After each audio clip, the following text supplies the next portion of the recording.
Hey, what's up guys? Chris here. I wanted to make a video for you. So I've been thinking about doing this for a while. I have the Detox Miracle Source Book here by Dr.Morse, and I've always wanted to go through the book and make videos and kind of read it from beginning to end, especially for people who are new to this information and don't have the book yet and kind of curious about Dr. Morse and his message and what he talks about.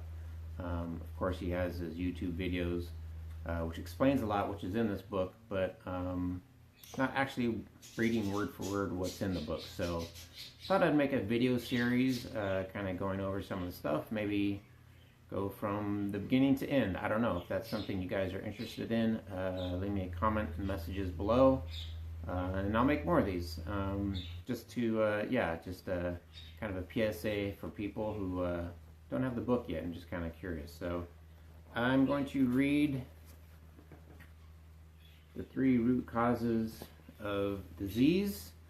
Just kind of goes over genetic weaknesses, acidosis, and things of that nature. So let's get into it. All right, first root, inherent genetic weaknesses.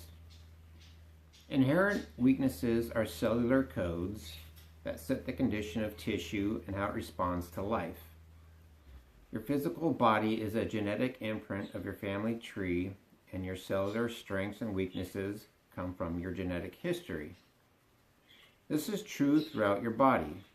Cells were originally created by God, but the memory of how well a cell functions is what constitutes our genetics.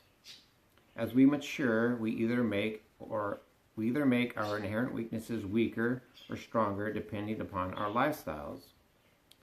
This is extremely important to understand because currently each generation is becoming weaker instead of stronger. Today, more than ever, people are consuming and injecting huge amounts of toxins into their bodies. We are now seeing cancer, a form of degeneration and chronic toxicity in early teens, chronic and degenerative issues in infants, and birth deformities as never before. When organs and glands are underactive from genetics, inflammation or toxicity, a host of imbalances and disease conditions can result. It is easy to understand the concept of genetics. Our physical bodies came from mom and dad, which means we'll have many of their characteristics, physically, mentally, and emotionally. There's also a little of grandmother and grandfather in us too, as their characteristics encoded in their genes have been passed down through our parents. Geneticists say that we carry in our bodies and psyches the legacy of 4 previous generations. However, in my practice, I have seen genetic patterns that have clearly been passed along for more than 4 generations. Every cell in your body is a genetic cell, each a blueprint of its parent cell. Cells become strong or weak depending upon what genetics has dictated them, as well as from the effects of one's lifestyle. That is, by what you eat, drink, breathe, what is absorbed through your skin, about what you think and feel emotions. Cells live and function from their memories of their experiences just as we do. Certain experiences leave us weak and vulnerable, and the same is true of cells. Physical acids and toxins can weaken and injure cells. Genetic memories add to or subtract from the cell's overall state of health. The impact of all this together determines the strength or weaknesses of cells, organs, and glands, and whether or not they will provide the necessary functions they were originally designed to perform. If you inherited a weakened thyroid, weak adrenal glands, or liver, for example, the duties of these tissues will be compromised, and their ability to produce hormones, digestive enzymes, steroids, or whatever can be greatly diminished. This then affects your whole body and how it functions. Disease of one sort or another is the result. As a society, we must begin to repair our weaknesses and rebuild ourselves so that future generations can live. Remember, nature never procreates the weak. The weak are always consumed. This keeps nature healthy for all species, and the same can be said of each cell in your body. All right. The second root, toxicity. Toxicity, which means poison, is a broad-range term that includes many things, from mucus accumulation from dairy foods, irritants and complex sugars, to chemical, toxic, metal, and mineral deposits. This toxicity, which is mostly acidic and accumulates in the body, comes from foods, air, body hygiene products, household products, building materials, the list goes on and on.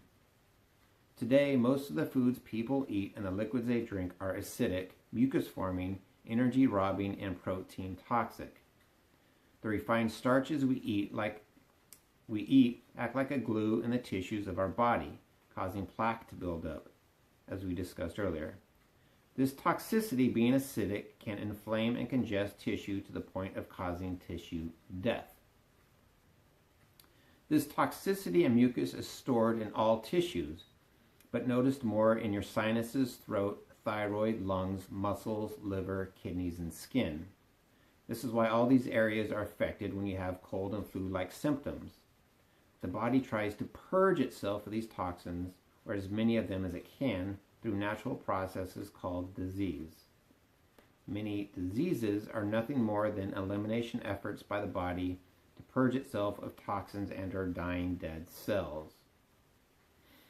As previously stated, toxicity builds up intracellularly and interstitially around cells in the vascular system, in the organs and glands, in the bowels, and in the cavities of our body. Combine this toxicity with an over-acid diet and you get inflammation, ulceration, tumors, and eventually cellular death. These toxins and mucus create obstruction, blocking blood and lymph flow to and from cells. This greatly reduces a cell's ability to function and stay healthy.